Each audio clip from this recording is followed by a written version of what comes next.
Hello everybody, this is Marty from Marty's Moccasins and Things. I can be found on Facebook. Don't forget to like and subscribe. Today we're going to be looking at wrapping some arrowheads. Arrowheads are a classic shape. They're very popular. They come in many different stones. This one's a mahogany obsidian. He is gorgeous. He's also quite large. It's more like a spear point. This one is some type of agate or jasper. This one is opalite. Ain't he pretty? This is another mahogany obsidian. This one is just plain obsidian. And this one is a jasper. So as you can see, they come in different shapes. They're all arrowhead shapes, of course, but you got the elongated ones. Some are wider than others. Some are flatter than others. So today we're going to look at doing these three. This one we'll do in a separate video all by itself. So we're going to wrap these two today, and I'll show you a couple of different ways to do it. We're going to use, this one's kind of big, so we're going to use 20 gauge or 18 gauge copper or 18 gauge silver. Can't even play out my colors here.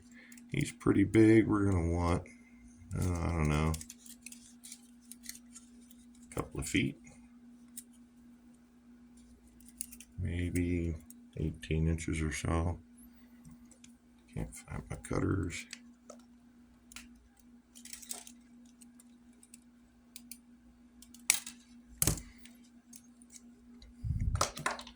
Now in this particular instance, I don't normally wrap my arrowheads this way, but it can be done. Now, mind you, I am a free form wrapper, which means I don't sit down and, sorry, got to get off screen here or I'm cracking my phone with my wire. Just make a regular basic bail. A lot of people do their designs on paper. See, look at that, hitting that thing all over the place. Do their designs on paper and they figure out exactly how they want it.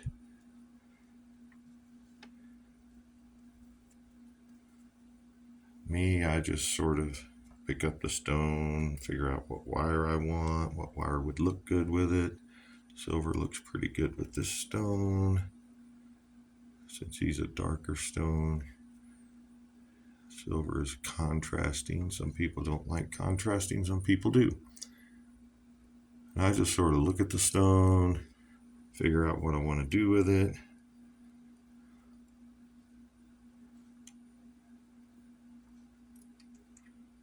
Other people are very meticulous and particular about how they, let's do that. About how they design. Like I said, I'm much more of a free form. We're going to go ahead and take one of these and kick it out here. We've got our bail where we want it, which is going to be just above the top part of the arrowhead, and we're going to kick this over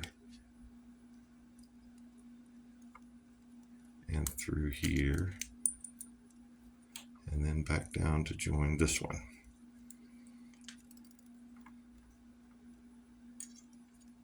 Went too far. Hang on a second, gotta fix this. Gotta make sure that the bail stays in the middle, and mine did not. All right.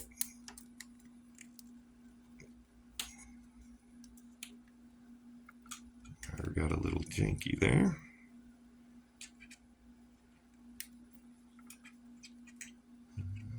It's got a cool little swirl to it, doesn't it? this is why I don't generally do it this way, because it can become a pain. All right, now we've got her set in there. So this basically ensures that the top part of my stone is connected to my bale. It also gives my bales pretty good strength. It's not just flopping around there. So we're going to take these two wires. We're going to bring them over here. I almost crossed them. See that? You don't want to cross your wires. Or, I mean, you can, but I don't want to. I want them to be a little bit wider apart. Here we go. Just kick it around back, like so. This will also help strengthen your bale by crossing these wires and holding them down. Then we're going to run this guy like this. I want them kind of apart too. I don't like the way that one laid. There we go. Bring you down so you're a little more of an angle. I'm going to bring it around here. And I'm going to run both of these around here. And look at that. I've got almost not enough wire to finish wrapping my bale, but I've got just enough. Look at that. I lucked out. My wires are trying to cross there, so let's go ahead and scarf this thing down. Let's see which way was the twist, because I want this one to be this way. See, that mangled up everything. So just go back and do it again. So just straighten these out a bit, because I want my string to just go right through there. I don't want to do any jump rings on this one. That is a preference. You can use jump rings or not use jump rings. I'll have to do a video on how to use jump rings.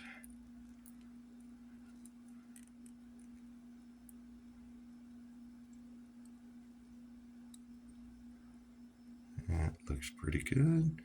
Kick this one up, kick that one up. We're going to cut her down here real short.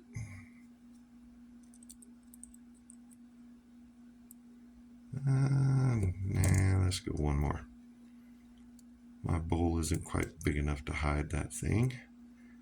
And when it gets down this small, making that turn can be hard on the fingers. So just use your pliers. Gently push it around the corner. See, now I've got enough of a bowl there, I think. Camera does not want, there we go. I got enough of a bowl there to tip that down in there. And bonus, I don't even have to cut anything. Squeeze. I'm going to want to cut a little bit off.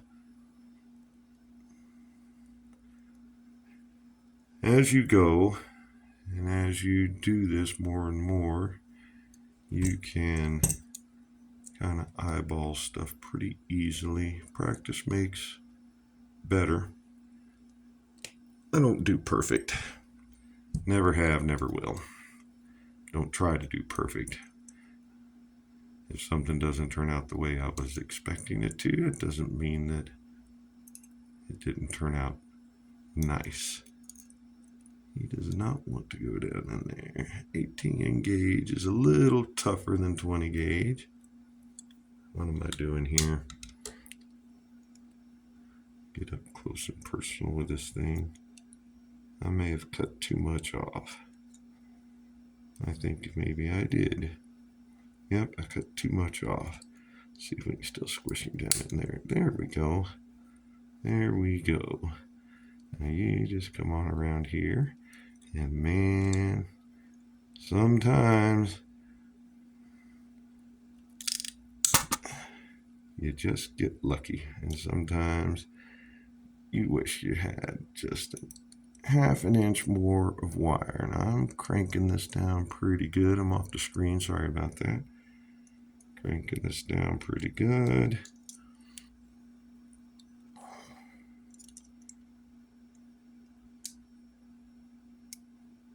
Like I said, 18 gauge wire can sometimes be a lot tougher than 20 gauge. And that didn't go down very far. Let's see if we can squish it down a little more. There we go. Straighten up my bail just a little bit there where I mangled it around. And it still turned out fairly well. It's still kind of pretty. Straighten it out from the bend, straighten it out there a little bit. It's just a little off center, but we can fix that by bending these down. That will shorten the wire. When you do these bends, it shortens the wire. There, that's better. When you do these bends, it shortens the wire, and by shortening the wire, you're tightening the wire. Now, see, before I tighten that, I should have come up here and spread it apart a little bit, because what I want to do, there we go. All right, now there's your basic design. You could leave it like that, or you can make some adjustments, make some pretty curves. We'll do a twist here. Don't forget to get straight even with your stone, get a good grip on the wire, and twist it in the direction you want to twist it. I want that one to go that way. I want this one to go this way. And once again, we're shortening the wire, we're tightening the wire, and now we've got this cute little design on top. It's not centered, but oh well. I'm going to do the same thing down here. Get some lightning bolt type things going. You hear that little click? That means you're getting tight to the stone, so stop pushing. There we go. That's got those two. And I did not get out my wide pliers, so give me 1 second here. Yeah, I laid my glasses down for the close-up work. Get my wide pliers. This is why I like using my wide mouth pliers. My wheelie chair has mangled up my... There we go.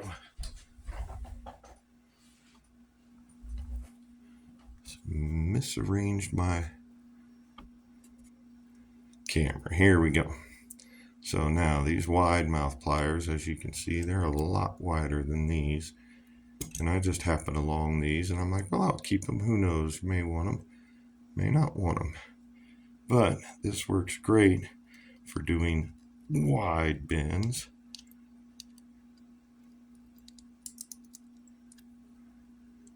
And there we have it. Very pretty, plain. Lightning bolts everywhere. It's a nice little arrowhead necklace. My hands are all shaking. There we go. And it's just that easy. Now, I don't have time to wrap this one, so we're going to have to do a totally another video. This one is sort of what you'd call, it's definitely minimalist. What's the word I'm looking for? Rustic. This is sort of rustic, but it's a little more elegant because it's got this nice bail here. I'll show you a truly rustic one in the next video when we'll do this obsidian. All right, we will talk to you later. Bye.